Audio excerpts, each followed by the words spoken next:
On est place de la République à Paris au rassemblement de soutien au peuple palestinien. Anas, est-ce que tu peux nous dire pourquoi est-ce que c'était important d'être ici aujourd'hui? C'était important d'être ici aujourd'hui parce qu'il fallait apporter notre soutien au peuple palestinien, tout simplement. Ça, c'est la première chose. Ils vivent des journées, des après-midi, des soirées, des nuits de massacre. Il y a déjà des milliers de morts aujourd'hui. Et puis on essaie de nous interdire. Il faut savoir que toutes les manifestations, les rassemblements en soutien au peuple palestinien sont interdits par le gouvernement.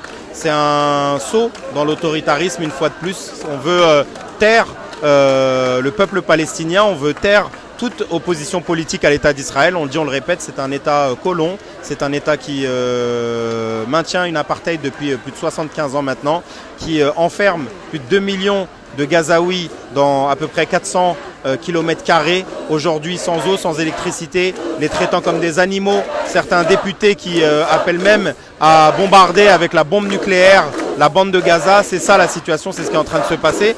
Et donc voilà, c'était primordial d'être présente et présent massivement. Il y a énormément de monde. C'est dire que malgré l'interdiction, les choses elles se passent très bien d'ailleurs. Enfin c'est ça qui est incroyable. Il y a des forces de l'ordre de manière impressionnante partout.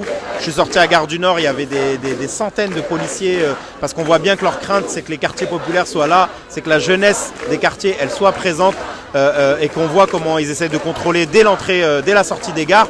Mais il y a énormément de monde. Ça veut dire que si le rassemblement il avait été accordé en fait, parce que c'est normal, il y a énormément de gens qui ont peur de la répression, qui ont peur lorsque les marches et les rassemblements sont interdits, il y en a plein qui ne sont pas venus. Et en fait on aurait pu être des dizaines de milliers de personnes aujourd'hui, place de la République, à Paris, dans la capitale française, avec le drapeau palestinien haut et fièrement hissé au-dessus de la place de la République, et aussi surtout montrer qu'on est du côté des opprimés.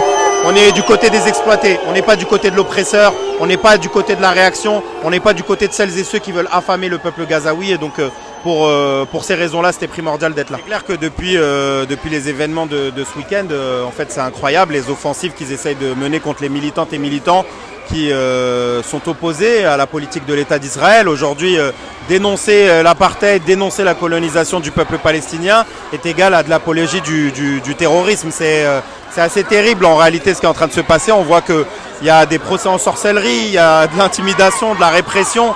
Moi je voulais apporter mon soutien aux camarades du NPA qui sont visés par une enquête judiciaire pour apologie du terrorisme.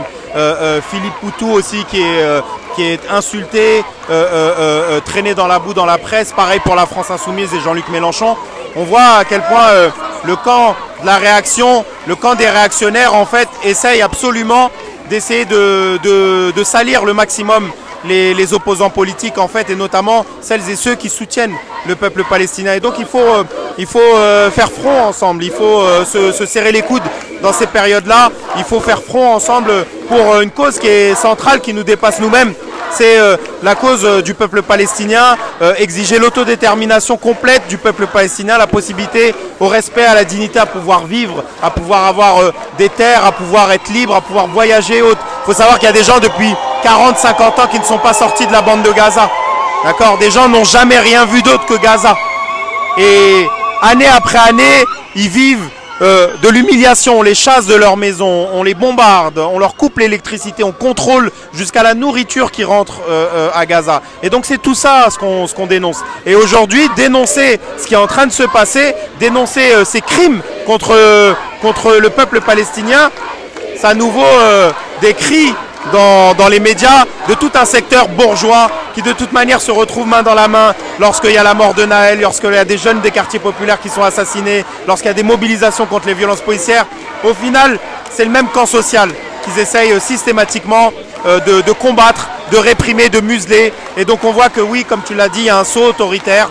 Il y a des syndicalistes qui ont été mis en garde à vue pour des grèves. Il y a des militants écolos pour des mobilisations écologistes, les méga-bassines et autres. Il y a des jeunes des quartiers populaires qui ont pris du 1 an ferme pour la période des révoltes au mois de juillet ou pour avoir une canette ou autre. Et aujourd'hui ça continue. Il y a eu la abaya où on a exclu des jeunes filles pour le vêtement qu'elles portaient. Et aujourd'hui on interdit celles et ceux qui manifestent. On va mettre des amendes pour avoir un drapeau palestinien, pour l'afficher même chez soi à sa fenêtre. Et tout ça c'est terrible. Et donc c'est primordial de le dénoncer, c'est primordial de faire front et de batailler contre contre cette bourgeoisie en réalité qui au fond préfère protéger l'oppresseur, préfère protéger l'exploiteur, le dominant, plutôt que de laisser s'exprimer la colère et le soutien de celles et ceux qui sont du côté des opprimés.